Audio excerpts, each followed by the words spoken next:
Today story celeb আড্ডা। আর আজকে আমরা পেয়ে গেছি আমাদের সঙ্গে অভিনেতা শঙ্কর চক্রবর্তীকে, যাকে আপনারা গনসা থেকে শুরু করে বাবলু কোলে এক একটা ক্যারেক্টারকে ছাপিয়ে গেছে। শঙ্করদা, তুমি কেমন আছো? চলে যাচ্ছে, ওই যারা ভালো আছি তা নয়। অবশ্যই ভালো থাকার পাসওয়ার্ড তো মানুষ নিজেই খুঁজে নেয়। তো এত বছর কাজ করার পরে আমি ভালো নেই কথাটা ওপারে যারা আছে শঙ্কর চক্রবর্তীকে যারা ভালোবাসে তাদের কাছে কিন্তু একটু মন ভেঙে যাওয়ার কথা হয়।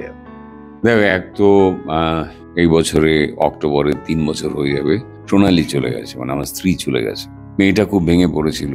তারপর ওর কাজের সূত্রে বাইরেই থাকে, থাকতেই হয়, বম্বেতে থাকে। আমি রিসেন্টলি ওদের রেজিস্ট্রি করিয়ে দিয়েছি। একটা ছেলে কলকাতা বেসড, মানে কলকাতারই ছেলে, কিন্তু এখন বম্বেতে আছে। ও খুব, আমার মেয়ে এখন একটা বড় কোম্পানিতে চাকরি করে, ও টিপসে আছে। ছবি বহুদিন ফ্রিল্যান্স করেছে, বড় বড় ডিরেক্টরদের সঙ্গে কাজ করেছে, করে এখনো ওই head of content and development হিসেবে কাজ করছে টিপস ইন্ডাস্ট্রিতে। তো ন্যাচারালি ও তো আসতে পারে না কাজের জন্য। ওর হাজব্যান্ডও বম্বেতেই থাকে, ও বাজায়, বাস গিটার বাজায়, বড় বড় সিঙ্গারদের সঙ্গে বাজায়। গতকালই গত পরশু দিন একটা বড় কনসার্ট ছিল। তো অরিজিৎ সিং, শঙ্কর মহাদেবন, শিনার এদের সঙ্গে আর কি। মাঝখানে খুব শরীরও খারাপ হয়ে গেল। কলকাতায় আসার কথা ছিল একদিনের জন্য, 2 দিনের জন্য কাজ ছিল, সেটা আসতে পারলো না। দুজনেই খুব অসুস্থ হয়ে পড়েছিল। সেই অসুস্থ শরীর নিয়ে রাহুল পুটাই, মানে ওর হাজব্যান্ড, আমার মেয়ের নাম সংজ্ঞা, আমার ডাক নাম সাজি, ভালো নাম সংজ্ঞা, ওরাও আসতে পারে না। সেই জন্য একটুখানি মন মরা থাকি। মানে বাড়ি যখন ফিরি তখন কিরকম ভাগা ভাগা লাগে। তারপরে কাজকর্মের অবস্থা যে আমার এখন খুব একটা ভালো তা নয়। আমি বেশ কিছু থিয়েটার করেছি, পরপর 3টে থিয়েটার করেছি। আরো একটা থিয়েটারের রিহার্সাল চলছে আমার, অক্টোবরে নামবে। দেবাশিস রায়ের সঙ্গে শেখর সমাদ্দারের দল, আভাস দল। তো আমার ভালো ভালো কোঅ্যাক্টর আছে আমার সঙ্গে, সুরজিৎ আছে, রাহুল আছে, অনির্বাণ আছে, তারপরে 2টি নতুন মেয়ে খুব ভালো কাজ করছে ওরা। আর দেবাশিস ডিরেকশন দিচ্ছে। দেবাশিস ইদানিং খুব ভালো পরিচালনা করছে আর কি। দেবাশিসের বেশ কিছু নাটক সুপার ডুপার হিট হয়ে গেছে। তো সেই নাটকের রিহার্সাল চলছে, প্রস্তুতি চলছে। তো থিয়েটার করছি বলে আমাকে দুম করে এক জায়গা থেকে বাদ দিয়ে দেওয়া হলো, সিরিয়াল থেকে। সিরিয়ালটা আরম্ভ হওয়ার কথা ছিল, আমি নাম বলছি না কোথায়। তো 2টো ছবি, একটা ছবি আমি ছেড়ে দিলাম। ওই এক তো সিরিয়ালটা আছে, থিয়েটারের রিহার্সাল আছে। আর একটা ছবি এসছে, উজান গাঙ্গুলি, মানে কৌশিক গাঙ্গুলির ছেলে। আমি যখন ওর সঙ্গে কাজ করি কৌশিকের একটা টেলিফিল্মে, ও তখন খুব ছোট ছিল, 4 বছর বয়স ছিল। সে এখন বড় হয়ে গিয়ে নিজে ডিরেকশন দিচ্ছে, স্ক্রিপ্ট লিখেছে, খুব ভালো স্ক্রিপ্টটা খুব ভালো করেছে। আমার চরিত্রটাও বেশ ভালো, এবং অনেকেই আছে, ও নিজে হিরো করছে, অনেক ভালো অভিনেতারা আছে ওর মধ্যে। তো সেটারও শুটিং শুরু হয়ে যাবে, 2 তারিখ থেকে শুরু হচ্ছে। তো সেই কারণে আমি দার্জিলিং গিয়ে শুট করতে হতো একটা ছবি, সেটা আমি ছেড়ে দিলাম। তারপরেই শুনলাম আমাকে সিরিয়ালটা থেকে বাদ দেওয়া হলো। আমি এত বছর কাজ করার পরে দাবারুর পরে আর কোনো ছবি পাইনি আমি। এই প্রথম আমার কাছে 2টো ছবি এসেছিল, তার মধ্যে একটা হলো। আরেকটা ছবি হওয়ার কথা ছিল, খুব ভালো ছবি, সেটা হচ্ছে ইন্দ্রনীল, আর্ট ডিরেক্টর, বড় আর্ট ডিরেক্টর। ও আর একটা পরিচয় আছে ঋতুপর্ণ ঘোষের ভাই। তো ওর স্ত্রী একটা খুব সুন্দর স্ক্রিপ্ট লিখেছে, দীপান্বিতা, ভীষণ ভালো স্ক্রিপ্টটা লিখেছিল। তো সেইটা শুটিং শুরু হওয়ার কথা ছিল, সব ঠিক ছিল, প্রডিউসার পিছিয়ে গেল। তো সেটা হলে আমার ধারণা যে আমার ক্যারিয়ারটার 3rd ইনিংসটা একটু ভালো হতে পারতো আর কি।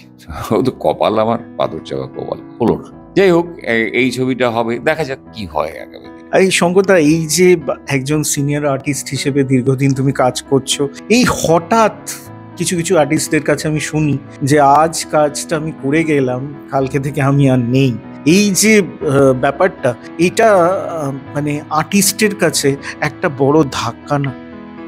ভীষণ ভীষণ ভীষণ। মানে কি হচ্ছে সিরিয়ালে, আমি একটা সিরিয়াল করছিলাম, সিরিয়ালটার নাম মিত্তির বাড়ি। তা আমাকে যখন নেওয়া হলো তখন বললো মাসে 22 দিন লাগে। 22 দিন তো কোনোদিনই লাগেনি আমাকে। হাইয়েস্ট আমি 14 দিন কাজ করেছি ওদের। তারপরে একটা সময় দেখলাম আমার ট্র্যাকটা একেবারেই অফ হয়ে গেল, আমি আর নেই। মানে আমি গত 3 মাস সিরিয়ালটা বন্ধ হয়ে গেছে। ট্র্যাক চেঞ্জ করে তারপরে টিআরপি নোজ ডাউন করেছে। মানে আমি আমার জন্য বলছি না, আমি বলছি সিরিয়ালটার মধ্যে দুলাল লাহিড়ী ছিলেন, অনুরাধা রায় ছিলেন, সোনালী চৌধুরী ছিল, ভীষণ ভালো অভিনেতা, ভালো, ভীষণ মানুষ ভালো, পারিজাত যে নতুন মেয়েটি করছিল সেও খুব ভালো অভিনেত্রী। তো তারপরে সোমা চক্রবর্তী ছিল, সুমিত সমাদ্দার ছিল, অম্লান ছিল।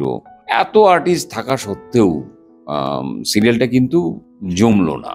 তারপরে ওই সবাইকেই মানে মেইন ট্র্যাকের আর্টিস্ট গুলো আর রইল না, একটা অন্য ট্র্যাক হয়ে গেল, কি সব হতে শুরু করলো, সিরিয়ালটা গেছে, ওটা বন্ধই হয়ে গেল, লাস্ট শুটিং হয়ে গেছে ওটা। এইরকম যদি করতে থাকি তাহলে যাওয়া হয়, তাই হচ্ছে। মানে আগে যেরকম আমি বলছি তোমাকে, একটা সিরিয়ালের টিআরপি 14-15 হয়ে যেত। আমি যখন মা করছি, মায়ের হাইয়েস্ট টিআরপি মানে 14.5, অবধূ সুন্দরী 12-14 টিআরপি, ভালোবাসা.com, হ্যাঁ, এইগুলো মানে একটার পর একটা হিট, প্রত্যেকটা সিরিয়াল মানে অনেকদিন ধরে চলতো। ইদানিং সিরিয়াল দেবে ওই 2 মাস 3 মাসও বন্ধ হয়ে যাচ্ছে, এবং 7, 7.5 পেলে বলছে দারুণ নাকি টিআরপি, ফাটাফাটি টিআরপি বলছে সেখানে। তো সেটা অন্য কারণও আছে, সেটা হচ্ছে যে ওটিটি এসে গেছে।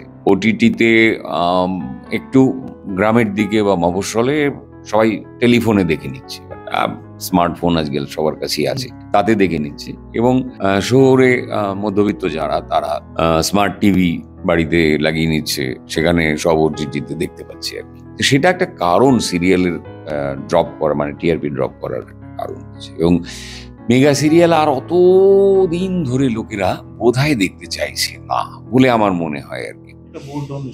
একটা এসেছে। আর সিরিজে কি করছে, মানে ধরো একটা সিরিজ 6টা-7টা এপিসোড শেষ হয়ে যাচ্ছে, তারপরে যদি সিরিজটা ভালো হয় লোকেরা কিন্তু সেকেন্ড সেশনের জন্য করছে, ওয়েট করে থাকছে।